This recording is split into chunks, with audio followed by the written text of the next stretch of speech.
네, 돌아왔습니다. 아침 장 출발하고 지금 30여 분이 지났는데요. 금요일 날 저희가 매크로 이슈들도 좀 같이 체크를 하지 않습니까? 그래서 오늘은 KF투자증권의 김유겸 리서치 센터장을 이 자리에 모셨습니다. 인사 나누고 자세한 얘기 좀 들어보도록 하죠. 어서 오십시오. 네, 안녕하세요. 네, 시장이 좀 갑자기 분위기가 좀 바뀌었습니다. 한참 뭐 베어마켓 랠리다 뭐 이런 얘기 하다가 잭슨홀 미팅 이후에 좀 시장 분위기가 바뀌는 모습인데 요즘 시장 어떻게 분석하고 계시나요? 네, 잭슨홀 미팅에서 조금 의외로 파월 의장이 굉장히 강력한 코멘트가 나왔었는데요. 네, 그러니까 기존에 얘기했던 것과 좀 추려서 내용해보면 새로운 내용들은 없었습니다. 아무래도 연준이 걱정했던 부분들은 파월 의장이 연설에서 나왔던 그대로 시장이 너무 좀 앞서가서 조기에 금리 인하를 기대한다든지 네. 금리 인상의 종결을 기대한다든지 그런 것들 때문에 과거에 7, 80년대 겪었던 이제 결과적으로 금리를 아주 많이 올릴 수밖에 없는 상황으로 치닫을지 않을까 이제 그런 부분들을 걱정을 했던 것 같고요. 사실 새로 갔다기보다는 무게 중심을 단기보다는 좀 중장기에 두었다 이렇게 좀 포커스를 둘 수 있겠고 시장이 이제 기대했던 것과는 반대 결과였기 때문에 충격을 받았다 이렇게 평가를 할 수 있겠는데요. 근데 그런 것들을 지금 소화해내가는 과정이다 이렇게 평가할 수 있겠습니다. 그러면 이 소화해내는 과정이 좀 지나고 나면 시장이 다시 반등을 시도할 가능성이 높다 이렇게 보고 계시나요? 그러면? 네, 아주 뭐 단순하게 평면적으로 얘기하기는 좀 어려운 부분이기는 합니다. 네네. 뭐 여러 가지 이슈들이 얽혀 있기는 합니다만은 적어도 시장이 이제 단기적으로 내다보고 있는 것들은 9월 FOMC에서 75bp 인상을 가지고 지금 우려를 하고 있는 부분들이기 때문에 9월 FOMC에서 7월 FOMC와 비슷한 코멘트가 나온다면 예를 들어서 75bp 인상을 하지만 연준이 원하는 것들은 조금 더 이후에는 좀 완화적으로 금리 인상폭을 좀 줄여가는 것을 기대한다 정도 코멘트가 나온다면 적어도 단기적인 리바운드는 가능하다 이렇게 보고 있습니다. 다음 달 이번 달이네요. 이제 9월이 됐으니까요. 미국은 75bp 갈 거라고 센터장님은 보고 계십니까?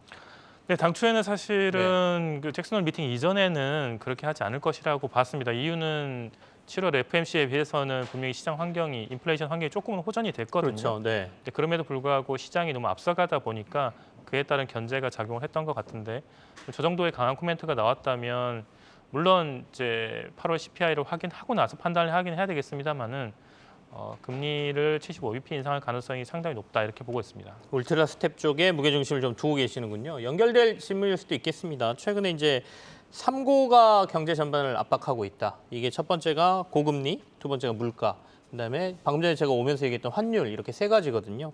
이 세 가지 변수에 대해서는 어떻게 전망을 하고 계십니까?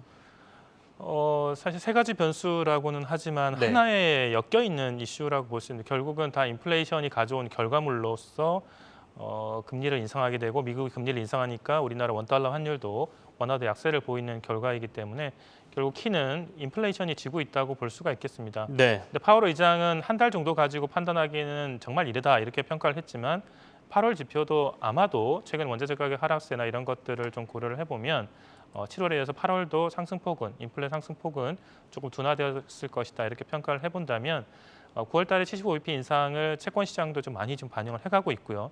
또한 소비자 물가도 좀 둔화된다는 것을 확인한다고 한다면 원달러 환율과 더불어서 9월 FOMC를 전후로 해서는 좀 둔화되는 우리가 우려하던 상황들이 리스크가 좀 둔화되는 양상으로 가지 않겠나 이렇게 평가하고 있습니다. 조금은 이 세 가지 이슈가 그 영향력을 좀 둔화시킬 수 있고 내려갈 가능성이 9월 이후에 FOMC 이후에 있다 이렇게 말씀 주시네요.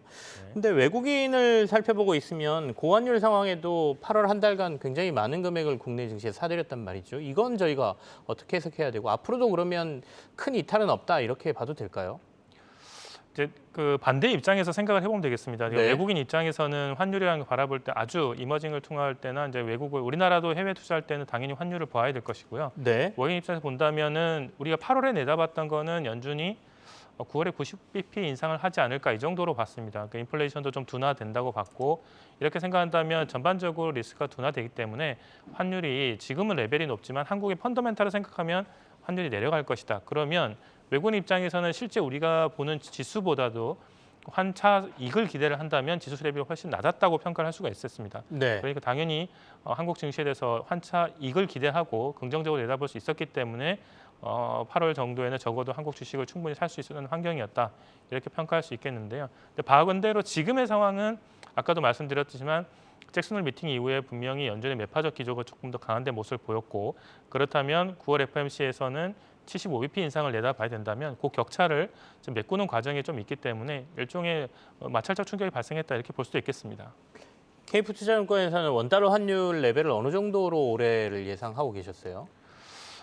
당초에도 마찬가지고 지금도 그렇지만 뭐 변동성은 상당히 클 것이라고 네. 우려는 하고 있었습니다. 근데 지금도 현재로서는 일각에서는 1,400원을 얘기도 하기도 하지만 네. 연준이 그 9월 FOMC 75bp를 인상하고 그 이후에 50bp, 25bp 이런 식의 인상폭을 낮춰간다고 생각을 해보면 환율은 1,400원까지 가기는 좀 어려워 보이고 1,350원 좀 윗선에서 상단을 형성하고 대신 이제 변동폭이 큰 흐름으로 하단으로 내려오지 않을까 이렇게 보고 있습니다. 알겠습니다. 이 정도면 꼭지까지 왔다. 어느 정도까지는 이렇게 보고 계시는군요. 네, 부근이다 이렇게 평가하고 있습니다. 알겠습니다. 어제 발표된 무역 수지라든지 이런 것들 우리나라 경제 동향을 보면 조금 우려할 만한 수준들이 나오고 있는 것 같습니다. 무역 수지 적자가 계속 이어지고 있고 가장 우리나라의 경쟁력이 있다는 반도체 부분도 수출이 줄어드는 모습인데요. 이 부분은 어떻게 보고 계세요? 좀 경기 침체 우려를 저희가 좀 가져야 될까요?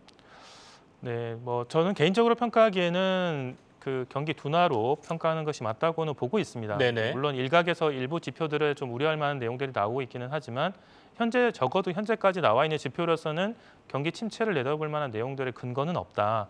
물론 이제 우려되는 사항들은 좀 전에 말씀드렸던 반도체라든지 우리 주력 산업에 대해서 우려가 있기는 합니다. 그렇지만은 현재까지 나와 있는 특히 이제 무역 수지와 관련해 가지고는 이제 우리가 환율과 연결시켜서 무역 수지가 적자면 환율은 더 올라가지 않을까 이렇게 보고 있지만 사실은 그 달러에 대한 수급으로 생각해 본다면 경상 수지를 보는 것이 조금 더 적절하고요. 네. 저희가 매월 1일에 확인하고 있는 무역 수지보다는 조금 더 경상 수지 내에 있는 상품 수지를 보면 여전히도 흑자를 좀 유지를 하고 있습니다. 방향성 자체는 좀 부진한 쪽으로 흘러가고 있지만 그것을 조금 전에 말씀드린 침체까지 연결해서 보기는 좀 어렵지 않나라고 보고 있습니다. 물론 정책 당국 입장에서 이렇게 생각을 해보면 그런 리스크가 크지는 않다 하더라도 분명히 조심은 해야 된다 이렇게 말씀드릴 수는 있겠습니다. 알겠습니다. 그러면 이제 국내 3분기에 이제 들어와 있는 상황이고요. 4분기까지 하반기까지 저희가 주목해야 될 변수는 어느 쪽에 두고 계시나요?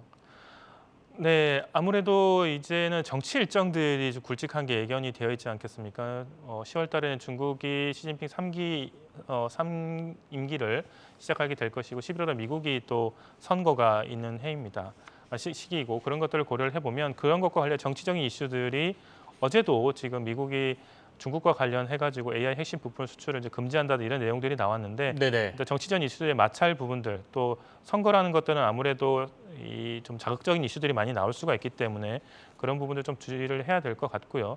또 선거 이후에는 아무래도 그 재정과 관련해서 정부 여당 입장에서는 미국 경우에 재정 조기 집회나 이런 것들을 통해서 경기 부양을 좀 노력을 해왔어. 그런 거 생각해 보면 오히려 이후에는 재정과 관련한 것들이 좀 동력이 좀 떨어질 것에 대한 것도 좀 우려가 되기는 합니다. 근데 반면에 금리 인상과 관련해 가지고 통화 정책과 관련해서는 적어도 연말로 가면 갈수록 이제 막바지에 왔다 이런 네. 평가들은 할 수 있을 것 같습니다. 알겠습니다. 그렇다면 투자자들이 전략을 어떻게 세워야 될까요? 정원을 좀 해주시죠.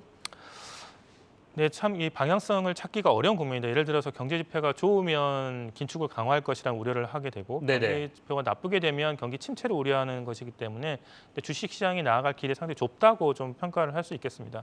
근데 그렇게 생각해 보면 과도하게 현재 주가 시점에서 강하게 매수를 한다거나 매도를 한다거나 이렇게 평가하기보다는 본인의 투자 방향을 좀 호흡을 일단 단기로 잡을 것인지 장기로 잡을 것인지를 좀 결정한 다음에 대응을 해야 될 것 같은데요.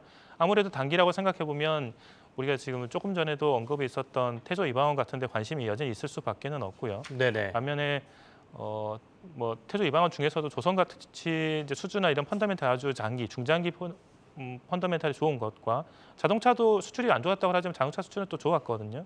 이제 그런 부분들도 긍정적으로 볼 수가 있겠고 반면에 금리가 지금 적어도 말씀 9월 FOMC가 또 지나게 된다면 현재 금리가 전고점에 거의 도달을 해 있습니다. 그렇다면 그 당시가 연말로 거의 4% 베팅을 했었거든요.